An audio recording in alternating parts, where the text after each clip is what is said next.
ನಮ್ಮ ಕನ್ನಡ ಕಾರ್ಮಿಕರಲ್ಲಿ ಒಂದು ಕೀಳರಿಮೆ ಇರ್ತದೆ.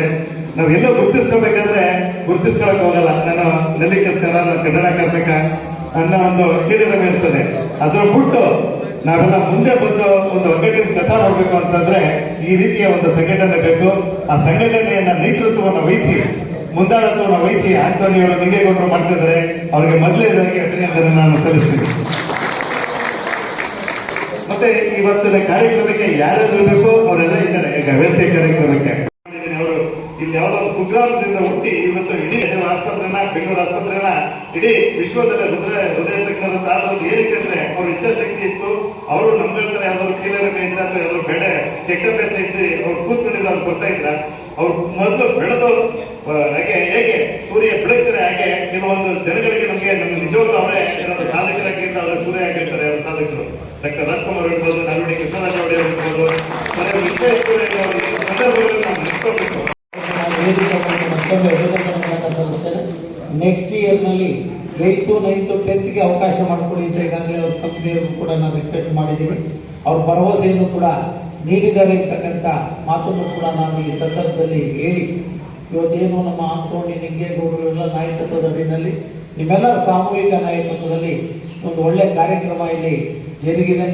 ಮುಂದಿನ ದಿನಗಳಲ್ಲಿ ನೀವೇನೊಂದು 200 ಜನ ಸಂಘದ ಒಂದು ಸದಸ್ಯರಿದ್ದೀರಿ. ಏನಾದರೂ ಸಂದರ್ಭ ಬಂದಾಗ ಒಂದು ಸೂಕ್ತವಾದಂಥ ಒಂದು ನಿವೇಶನವನ್ನು ಕೂಡ ನಿಮಗೆ ಒಂದು ಸಂಸ್ಥೆ ಒದಗಿಸತಕ್ಕಂಥ ನಿಜವಾದಂಥ ಒಂದು ಶ್ರಮಿಕ ವರ್ಗಕ್ಕೆ ಹೆಚ್ಚಿನ ಆದ್ಯತೆ ನೀಡುವಂಥದ್ದು ಕೂಡ ನಮ್ಮ ಆದ್ಯ ಕರ್ತವ್ಯ ಮತ್ತು ಜವಾಬ್ದಾರಿಯಾಗಿದೆ ಅಂತಕ್ಕಂಥ ಮಾತನ್ನು ಕೂಡ ನಾನು ಈ ಸಂದರ್ಭದಲ್ಲಿ ಹೇಳಿ ನಾವು ಯಾಕಂದ್ರೆ ಇವತ್ತು ಬರೆದ ಹೋದ್ರೆ ಎಲ್ಲ ಮಿಸ್ ಮಾಡ್ಕೊಂಡೆ ನಾವು 6 ಕೊಡದಲ್ಲಿ ನೀವು ಸ್ನಾನ ಮಾಡ್ತೀವಿ. ಶವರ್ ಉಪಯೋಗಿಸಿದ್ರೆ ಕೇವಲ 45 ಒಂದು 2 ಕೊಡದಲ್ಲಿ ನೀರು ಸ್ನಾನ ಮಾಡ್ತೀವಿ. ನಾವು ಸಾಮಾನ್ಯವಾಗಿ ನೀರು ಚೆನ್ನಾಗಿ ಬರ್ತಿದ್ದಂಥ ಸಂದರ್ಭದಲ್ಲಿ ಈ ಮೂಲಕ ಸಾರ್ವಜನಿಕರಿಗೆ ಮನವಿ ಮಾಡ್ತಕ್ಕಂಥದ್ದು 10 ಕೊಡದಲ್ಲಿ ನೀರು ಇರ್ತದೆ. ಇಲ್ಲದೆ ಹೋದ್ರೆ ಏನಾದ್ರು ನೀರು ಬಿಟ್ಟಿಲ್ಲ ಕಂಡ್ರೆ ಒಂದೇ ಕೊಡದಲ್ಲಿ ಮ್ಯಾನೇಜ್ ಮಾಡಿಬಿಡ್ತೀವಿ, ಸರಿ ಇಲ್ವೇ? ಆಮೇಲೆ ಅಲ್ಲುಜ್ಬೇಕಾದ್ರೆ ಕೆಲಸಗಾರರ ಒಂದು ಸಂಘ ಇಲ್ಲಿ ಸ್ಥಾಪನೆ ಆಗಿದೆ ಅಂತ ಗೊತ್ತಾಗಿದ್ದೇ ನೀವು ಬಂದು ಇನ್ವಿಟೇಷನ್ ಕೊಟ್ಟಾಗ ನನಗೆ ತುಂಬಾ ಸಂತೋಷ ಆಯಿತು. ಇವತ್ತು ನನಗೆ ಆಕ್ಚುಲಿ ಇತ್ತು ಸಾಮಾನ್ಯ ಮಹೇಶ್ ಅವರು ಹೇಳಿದಂಗೆ ಸ್ಕಿಲ್ ಲೇಬರು ಅತಿ ಮುಖ್ಯವಾಗಿ ಯಾವುದೇ ಒಂದು ವೃತ್ತಿಯಲ್ಲಿ ನುರಿತ ಒಂದು ಕೆಲಸಗಾರರ ಅಗತ್ಯತೆ ಅನಿವಾರ್ಯತೆ ಇದೆ. ಅದಕ್ಕೆ ಹೆಚ್ಚಿನ ಬೇಡಿಕೆಯೂ ಕೂಡ ಇದೆ. ಅದರಿಂದ ನಾವು ಕಲಿತಿರ್ತಕ್ಕಂಥದ್ದೇ ನಾವು ಸೂಕ್ತ ಅನ್ನೋದಕ್ಕಿಂತ ಹೆಚ್ಚು ಕೆಲಸ ಕಾರ್ಯಗಳನ್ನು ಕಲಿತರೆ ನಿಮ್ಮ ಬದುಕಿಗೂ ಕೂಡ ಒಂದು ಎಲ್ಲ ರೀತಿಯಿಂದ ಕೂಡ ಮುಂದೆ ಬರ್ತಕ್ಕಂಥದಕ್ಕೆ ಸಾಧ್ಯ ಆಗ್ತದೆ. ಆ ನಿಟ್ಟಿನಲ್ಲಿ ನಿಮ್ಮ ಪ್ರಯತ್ನಗಳನ್ನು ನಾವು ಮಾಡಬೇಕು. ಇವತ್ತು ಆಧುನಿಕವಾದಂಥ ಒಂದು ಯುಗದಲ್ಲಿ ಇವತ್ತು ಹೊಸ ಒಂದು ಪಿಕ್ಚರ್ಸ್ಗಳು ಬಂದಿದ್ದಾರೆ.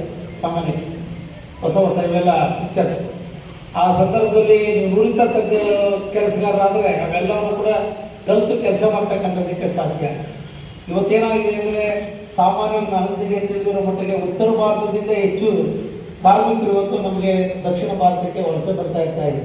ಅದರಿಂದ ನಾವು ಸ್ಥಳೀಕರಿಗೆ ಹೇಳ್ತಕ್ಕಂಥದ್ದು ಏನಪ್ಪ ಅಂದರೆ ನೀವು ಶ್ರದ್ಧೆ ವಹಿಸಿ ನೀವು ಮಾಡುವಂಥ ಕೆಲಸದಲ್ಲಿ ಒಂದು ಕೌಶಲ್ಯವನ್ನು ಉಪಯೋಗಿಸಿದರೆ ನೀವು ಹೆಚ್ಚಿನ ರೀತಿ ಕೆಲಸ ಮಾಡ್ಬೋದು, ಹೆಚ್ಚಿನ ಸಂಭಾವನೆಯನ್ನು ಕೂಡ ಪಡೀತಕ್ಕಂಥದಕ್ಕೆ ಸಾಧ್ಯ ಆಗ್ತದೆ. ವಿಶೇಷ ನಾನು ಇವತ್ತು ಸಂತೋಷ ಏನಪ್ಪ ಅಂದರೆ ನೀರು ಉಳಿಸಿ ಜೀವ ರಕ್ಷಿಸಿ ಅನ್ನೋದ್ರ ಜೊತೆಗೆ ಸುಮಾರು 12 ಪಾಯಿಂಟ್ ಅಂಶಗಳನ್ನು ಸಾರ್ವಜನಿಕ ತಿಳಿಪಡಿಸುವಂಥ ಕೆಲಸವನ್ನು ಮಾಡಿದ್ದೀರಿ.